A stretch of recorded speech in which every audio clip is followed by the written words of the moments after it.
the proposed legislation, which begins to redesign Rhode Island's retirement system into a system that provides state employees with sustainable, predictable pensions and is fair to the taxpayers of our state.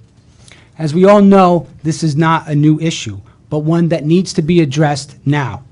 I am sure you have all read Treasurer Raimondo's June 2011 report, Truth in the Numbers, which outlines all of the pertinent factors that have led us here. I realize, as everyone does, that this is a complex situation involving several different variables, the most important which is the impact this proposed legislation will have on people's lives. But when you clear all the mist away, we are left with one major problem. We have a pension plan with more money going out of it than is coming into it. And as Mr. Almonte said, that's a serious issue. So we're left with one simple question. Where is the money going to come from? As I see it, we have four choices. The first, do nothing. Some people have said that the information you've been provided with is false or misleading. Others have said that Treasurer Raimondo had cooked the books to achieve a specific result. I do not believe this is true. Being conservative in the retirement planning area is the cornerstone of success. And this proposed legislation only brings the funding level to 60%.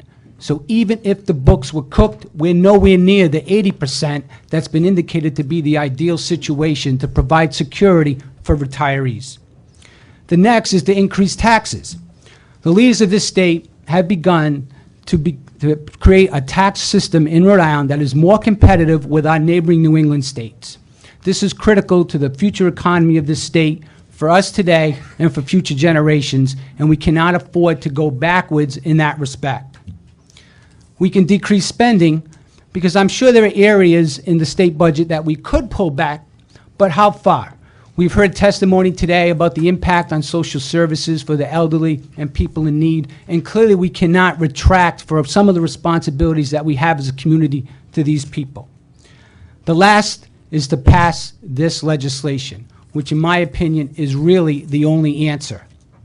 The passage of this act will accomplish the following.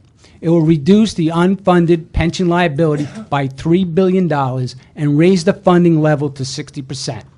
A big step in the right direction.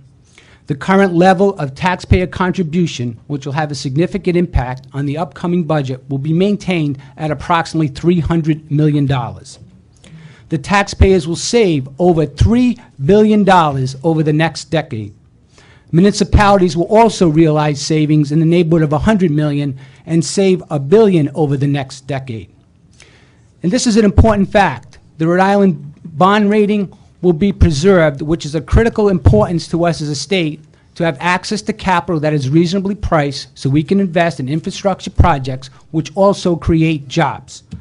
And last but not least, the state employees will have a retirement system that, though more comparable than private sector plans, will give them peace of mind and confidence that their retirement benefit will be there. And as it's been said, the other benefits attributed, the OPEB benefits, are not addressed in this legislation at all. Regardless of the variables that have been discussed, whether it's life expectancy or rate of return, ultimately the current system is not affordable. The proposed legislation, though may not be perfect, will for the first time help us establish a retirement plan that is sustainable in the future. This is accomplished with some very simple steps: setting a realistic retirement age that's consistent with the Social Security system, temporarily eliminating COLAs until the plan is financially stable, provide a defined contribution component of this plan, which is what we see typically in the private sector. And it's an important point to note that it's an individual's responsibility to try to provide for their retirement. It's not really the taxpayer's responsibility to do so. So this risk shift in the defined contribution area is appropriate for all individuals. This legislation also has important safeguards that will help prevent underfunding in the future.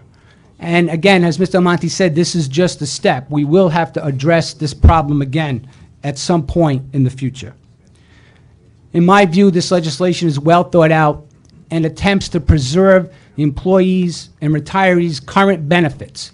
These impact of this legislation is generally prospective in nature.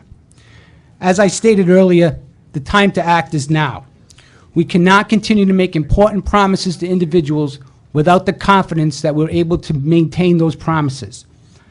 We cannot kick this situation into the future because some of those delayed responses are what caused some of the troubles that we have today.